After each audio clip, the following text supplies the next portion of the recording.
तो पिछले एपिसोड में टियानचोंग ने अपने सोल को ब्लास्ट करने का डिसाइड कर लिया था, जिसके बाद अगले सीन में हम देखते हैं कि सिंगजुन इस बात से काफी परेशान हो गया होता है, क्योंकि वो टियानचोंग को ऐसा करने से रोकना चाहता था, लेकिन वो इसके लिए कुछ भी नहीं कर पाता। इसके बाद हम देखते हैं कि सिंगजुन एल्डरमो और वुजिंग के बारे में सोचने लगा था, और फिर वो कहने लगता है कि वो दोनों आधे आदमी और आधे पपेट थे, जिसके वजह से मैं एक्स्ट्रा टेरिटोरियल मेटल का यूज भी नहीं कर सकता, और अगर ऐसी बात है तो मैं उनकी बॉडी को फिर से क्रिएट नहीं कर पाऊंगा। इसके बाद वो कहने लगता है लेकिन टियानचोंग तो असली मांस और ब्लड है, इसलिए अगर एक बार उसकी मौत हो गई तब उसके बाद फिर एक बहुत पावरफुल आदमी भी उसे जिंदा नहीं कर पाएगा। तभी अचानक से टियानचोंग के बॉडी से एक बहुत ही पावरफुल एनर्जी रिलीज होती है, जिसके वजह से ग्रेट एल्डर युसा भी उसके सामने कुछ नहीं कर पाती, और हम देखते हैं कि वो यहाँ से बहुत दूर जाकर गिरती है, और इसके वजह से अब उसकी कंडीशन और भी बुरी हो गई थी। इसी के साथ वो टियानचोंग के इस हरकत के वजह से वो उस पर काफी गुस्सा हो गई थी, और फिर वो कहने लगती है कि टियानचोंग तो सच में एक बहुत ही पागल आदमी है, और मैंने तो सोचा भी नहीं था कि वो ऐसा कुछ भी कर सकता है, जबकि उसने तो पागलपन में खुद को ही मार दिया।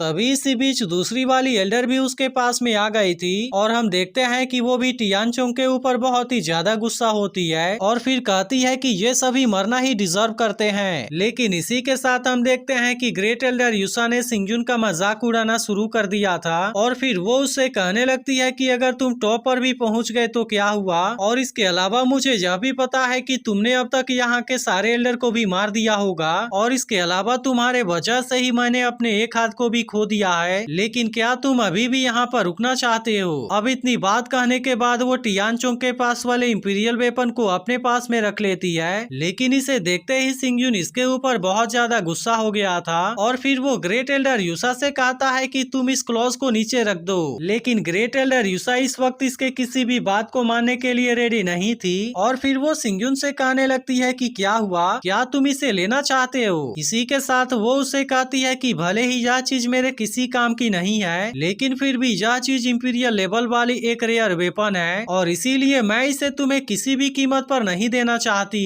तभी इसी बीच सुइसेंग ग्रेट एल्डर युसा से कहती है कि तुम सिंगजुन के साथ में इतनी ज्यादा बातें मत करो, और तुम बिना टाइम वेस्ट किए उसे तुरंत ही पकड़ लो। लेकिन ग्रेट एल्डर युसा के कुछ करने के पहले ही सिंगजुन उसके सामने आ जाता है, और इसी के साथ हम देखते हैं कि वो इस वक्त ग्रेट एल्डर युसा के ऊपर बहुत ज्यादा गुस्सा हो गया था, और फिर वो उससे कहता है कि मैंने तुमसे इसे नीचे रखने के लिए कहा, लेकिन ग्रेट एल्डर युसा अभी भी इसके किसी बात को मानने के लिए रेडी नहीं होती, और फिर वो इस वेपन को अपने पास में रखने के बाद अपने बॉडी के ऊपर 9 कोल्ड आइस आर्मर का यूज कर लेती है। अब इसके इस हरकत के वजह से सिंगजुन इसके ऊपर बहुत ज्यादा गुस्सा हो गया था, और फिर वो तुरंत ही अपने हैवी स्वॉर्ड के पावर का यूज करके उस पर अटैक करने के लिए चला जाता है। यह देख ग्रेट एल्डर युसा को समझ में आ गया था कि इस वक्त वो इसका सामना नहीं कर पाएगी, और इसीलिए वो तुरंत यहाँ से भागना शुरू कर देती है। लेकिन तभी अचानक से सिंगजुन अपने हैवी स्वॉर्ड के पावर का यूज कर देता है, और इसके मदद से वो इसे बहुत ही आसानी से पकड़ लेता है। अब इसी के साथ उसने बिना देरी किए अपने हैवी स्वॉर्ड का यूज करके उसके ऊपर अटैक कर दिया था, जिसे देखते ही ग्रेट एल्डर युसा की हालत भी काफी खराब हो गई थी, और इसके बाद वो अपने तलवार का यूज करके किसी तरह से इसके अटैक को रोकने लगती है, और फिर बहुत मुश्किल से वो अपनी जान बचा पाती है। लेकिन सिंगजुन अब ग्रेट एल्डर युसा को इतने आसानी से यहाँ से नहीं जाने देना चाहता था, और इसीलिए वो तुरंत ही फिर से अपने हैवी स्वॉर्ड के पावर का यूज करने लगता है, और इसके मदद से वो ग्रेट एल्डर युसा के ऊपर अटैक करने के लिए आ जाता है। यह देख ग्रेट एल्डर युसा इस बार भी अपने तलवार का यूज करके इसके अटैक को रोकना चाहती थी, लेकिन इस बार वाला सिंगजुन का अटैक बहुत ही ज्यादा पावरफुल था, जिसके वजह से इस बार वो इसे रोकने के लिए कुछ भी नहीं कर पाती, और फिर सिंगजुन अपने हैवी स्वॉर्ड का यूज करके इसे बहुत ही आसानी से तोड़ देता है। अब इस बात से ग्रेट एल्डर युसा की हालत बहुत ही ज्यादा खराब हो गई थी, और इसके तुरंत बाद ही वो युलोंग को मदद के लिए आवाज लगाने लगती है। लेकिन तभी इसी वक्त सिंगजुन उसके गर्दन को पकड़ लेता है, जिसके वजह से ग्रेट एल्डर युसा अब उसके सामने कुछ भी नहीं कर पा रही थी। तभी इसी बीच हम देखते हैं कि ग्रेट एल्डर युसा इसकी मदद करने के लिए यहाँ पर आ जाती है, और फिर वो सिंगजुन को धमकी देते हुए कहती है कि तुम ग्रेट एल्डर युसा को नीचे रख दो।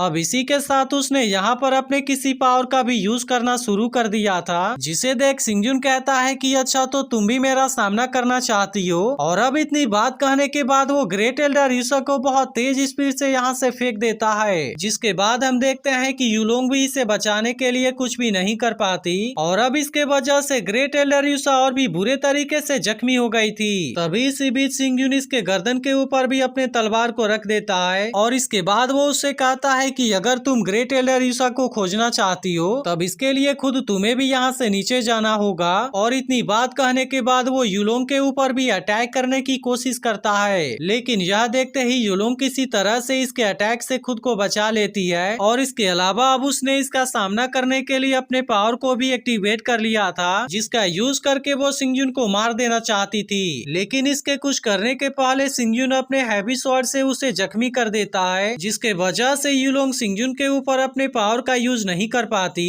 लेकिन इसी के साथ हम देखते हैं कि वो अभी भी इसके सामने अपनी हार नहीं मानना चाहती थी और इसके बाद वो सिंगयुन से कहती है कि अगर मैं मरने भी वाली हूँ तो क्या हुआ, लेकिन उसके बाद भी मैं तुम्हें अपने साथ लेकर ही मरूंगी। तब इसके इस बात को सुनकर सिंगयुन कहता है कि क्या सच में तुम ऐसा कर पाओगी। और अब इतनी बात कहने के बाद वो अपने डेड सोल ड्वेलिंग को भी बाहर निकाल लेता है, जिसे देखते ही युलोंग की हालत पूरी तरह से खराब हो गई थी और इसके बाद वो सिंगयुन के सामने कुछ भी नहीं कर पाती। जिसके बाद हम देखते हैं कि सिंगयुन तुरंत ही इसके ऊपर अपने डेड सोल ड्वेलिंग के फायर पावर का यूज करना शुरू कर देता है और इसके मदद से वो युलोंग को भी बहुत आसानी से मार देता है। लेकिन वहीं दूसरी तरफ हम देखते हैं कि सुई सेंग भी इन सारी चीजों को देख रही थी और इसके वजह से वो सिंगयुन के ऊपर बहुत ही ज्यादा गुस्सा भी हो गई होती है। लेकिन इसके बाद भी हम देखते हैं कि सिंगयुन को इसके किसी भी बात से कोई डर नहीं था और फिर वो युलोंग की गर्दन को पकड़कर तुरंत यहाँ से दूर फेंक देता है, जिसके वजह से वो बहुत ही बुरे तरीके से मारी जाती है। लेकिन इसी के साथ हम देखते हैं कि सिंगयुन ने अब यहाँ पर अपने फायर पावर का भी यूज करना शुरू कर दिया था, क्योंकि वो इसका यूज करके सुई सेंग को भी मारना चाहता था। वहीं दूसरी तरफ हम सिंगयुन के साथ वाले बाकी लोगों को देखते हैं जो कि एक जगह पर रुककर सही समय का इंतजार कर रहे थे। तभी इसी बीच वो नोटिस करते हैं कि यहाँ पर ठंड अब धीरे धीरे कम होने लगी है और इसके अलावा अब यहाँ के आइस भी धीरे धीरे कम होने लगे थे।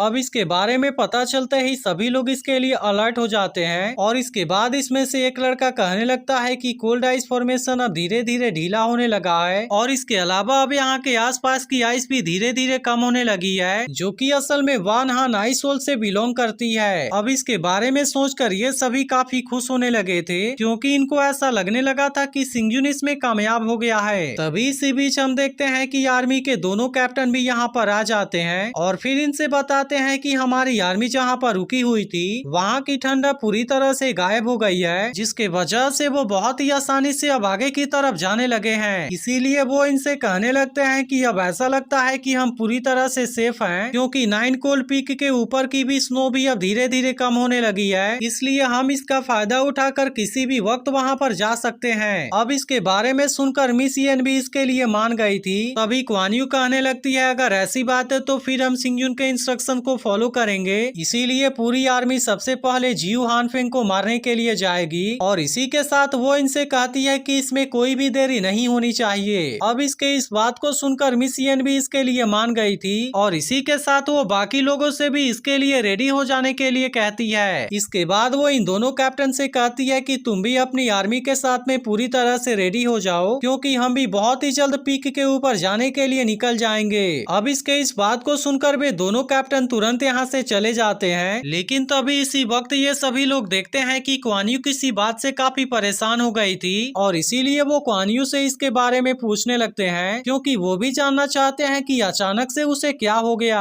तब इस पर क्वान यू इनसे बताती है कि मुझे ऐसा लगता है कि कुछ बहुत ही बुरा होने वाला है और इसीलिए मैं इसके बारे में सोचकर काफी घबरा रही हूँ। लेकिन अब इसके इस बात को सुनकर बाकी लोग भी काफी परेशान हो गए थे, जिसके बाद क्वान यू इनसे कहने लगती है कि मुझे ऐसा लगता है कि सब कुछ अभी खत्म नहीं हुआ है और इसीलिए मुझे इन सभी बातों से ऐसा फील हो रहा है कि सिंगयुन की जान किसी खतरे में है और इसीलिए अब हमें भी तुरंत इसके बारे में कुछ करना होगा। अब इसके ऐसे बातों को सुनकर बाकी लोगों को भी सिंगयुन के बारे में चिंता होने लगी थी, लेकिन क्वान यू अब इसमें बिल्कुल भी देरी नहीं करना चाहती थी और इसीलिए वो तुरंत यहाँ से निकल जाती है। वहीं दूसरी तरफ हम देखते हैं कि सिंगयुन अपने पावर का यूज करके सुई सेंग को इसके मदद से जलाना चाहता था, लेकिन इसी के साथ हम देखते हैं कि सिंगयुन भी खुद इसमें बुरी तरह से जख्मी हो गया था, जिसके वजह से अब उसके पास में बहुत ही कम एनर्जी बची हुई थी। लेकिन इस कंडीशन में होने के बावजूद भी सिंगयुन उसके सामने हार नहीं मानना चाहता था और इसके बाद वो एक बार फिर से इसका सामना करने के लिए खड़ा हो जाता है। तभी अचानक से सुई सेंग अपने आइस पाम टेक्निक का यूज करके इसके ऊपर अटैक कर देती है, जिसे देख सिंगजुन भी अब इसका सामना करने के लिए फिर से रेडी हो गया था और अपने हैवी स्वॉर्ड का यूज करके इसे डिस्ट्रॉय करने की कोशिश करता है। लेकिन असल में सुई सेंग का यह टेक्निक बहुत ही ज्यादा पावरफुल था, जिसके वजह से सिंगजुन इसे डिस्ट्रॉय नहीं कर पाता और अब सुई सेंग की पावर सिंगजुन के ऊपर हावी होने लगी थी, जिसके वजह से उसका हैवी स्वॉर्ड और उसकी पूरी बॉडी फ्रीज होने लगती है। तभी इसी बीच सुई सेंग इसका मजाक उड़ाना शुरू कर देती है और फिर वो सिंगजुन से कहती है कि तुम्हें क्या लगता है कि तुम केवल इस तरीके का यूज करके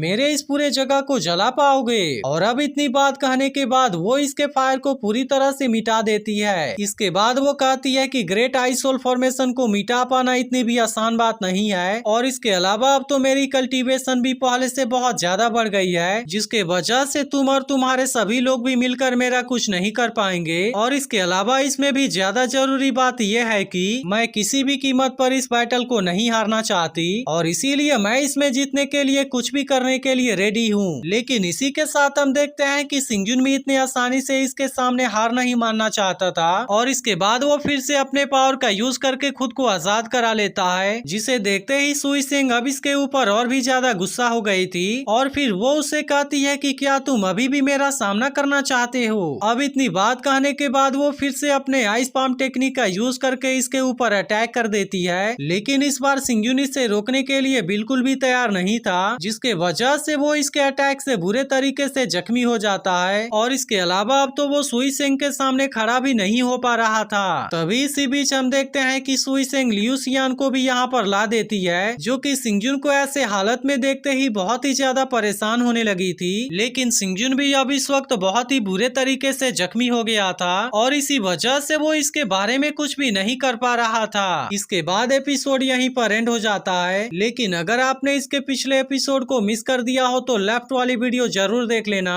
और अगर एक्सप्लेनेशन अच्छी लगी हो तो वीडियो को लाइक भी जरूर कर देना।